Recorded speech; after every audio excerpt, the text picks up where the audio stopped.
Now this is a picture which shows that someone is burnishing a piece of metal or an artwork. Burnish means the polishing and buffing, buff.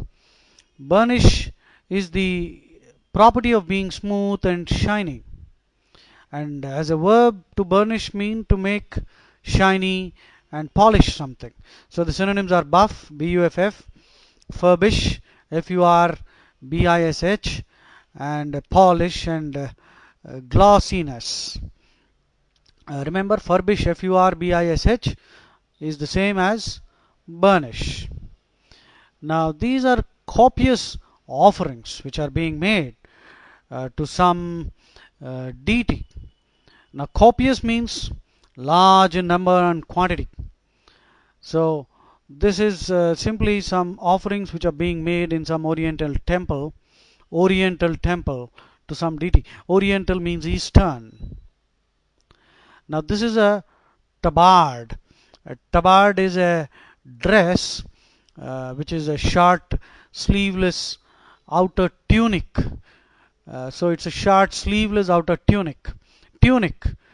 Tunic is simply a gown, an enveloping or covering gown which is very loose fitting and extending up to the hips or even going down up to the knees. That's a tunic. So this is a tabard, and usually tabards are emblazoned with a coat of arms and worn by knights. Emblazoned. To emblazon would mean to decorate with colors or to decorate with heraldic arms. To emblazon therefore means decorate with colors or decorate with heraldic arms. Heraldic arms means all those things, insignia and symbols which indicate rank of a person and coat of arms. So the next picture is, you see some fishermen very happy because they have had a very good haul.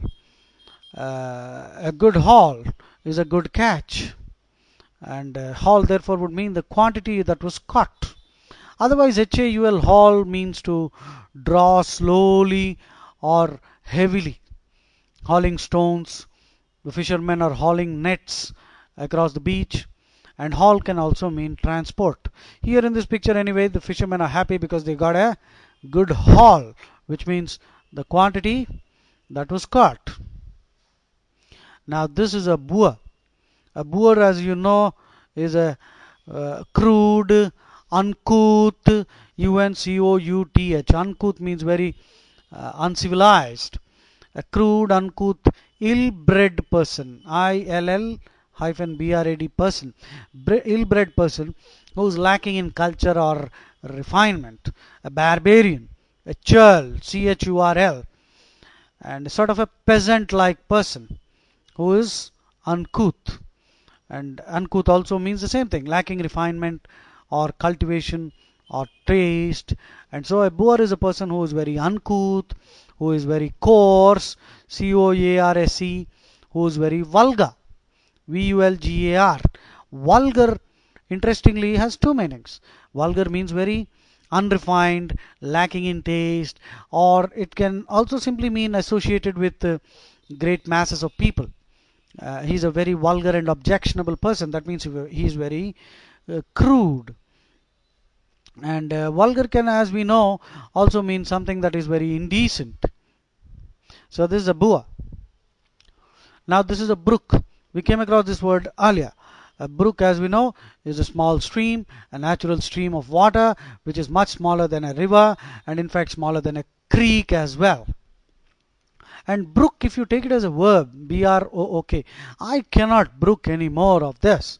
That means endure, to tolerate, to stomach. I cannot stomach this anymore. That means I cannot tolerate, put up with something. Put up with something that's really unpleasant. That is to stomach, to brook, to tolerate, to endure.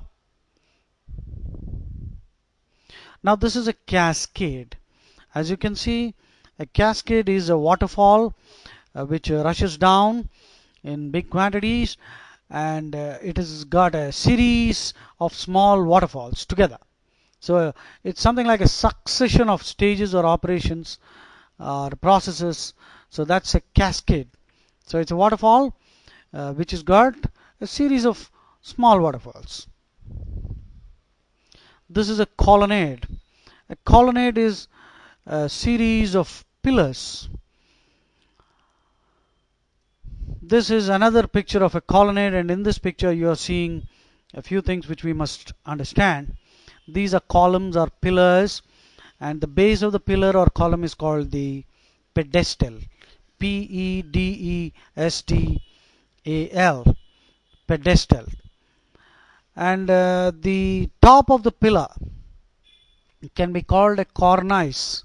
You see in this picture, cornice, the top part of the pillar or the column, there is a decorative framework, and this is called the cornice. It is a molding at the sometimes a cornice can simply mean molding at the corner between the ceiling and the top of a wall, but here again the top of the pillar can also be called a cornice, and on top of that you have a cross beam which is called the architrave, which is the main load bearing beam. Architrave, architrave. And on top of the architrave you have the frieze, which is the decorative panel, and you can see some statues are there, or in fact they are not statues, basically there is a carving there. A frieze is an architectural ornament consisting of horizontally sculptured band between the architrave and the ceiling, and so a frieze, that is what, a decorative panel just below the ceiling. Now anyway, here frieze is that decorative panel which are having sculptured figures which are actually in relief. RELIEF. Relief means something that is only two-dimensional and projecting from the surface. And the word frieze, Frieze, can also mean a heavy woolen fabric which has a long nap. And so a heavy woolen fabric which has a long nap is called a frieze. And anyway, nap means the yarn, that is the thread that stands up from the weave, that's called a nap. So we discussed a whole lot of words here. The column, the pedestal which is the base, the cornice which is the top decorated part of the pillar, the cross beam which is immediately over the cornice is the architrave, and the final decorative panel on top. Here it is triangular, that is called the frieze, Frieze. And such a triangular roof is actually also called a gable, Gable, Gable. Now this is a colonial monument, a monument that was representative of the colonial times. Colonial can mean a couple of things, such as pertaining to or characteristic of a colony, inhabiting a colony. And colonial also means referring to the period of time when a country is exploited by another stronger country. So the weaker country's resources are used by the stronger country to strengthen itself and enrich itself. So colonialism simply means exploitation. Colonialism means victimization, exploitation. Remember that. A colonialist is a believer in colonialism. That means he is the type who believes in this kind of a domination by one strong country over a weaker country, and which results in exploitation.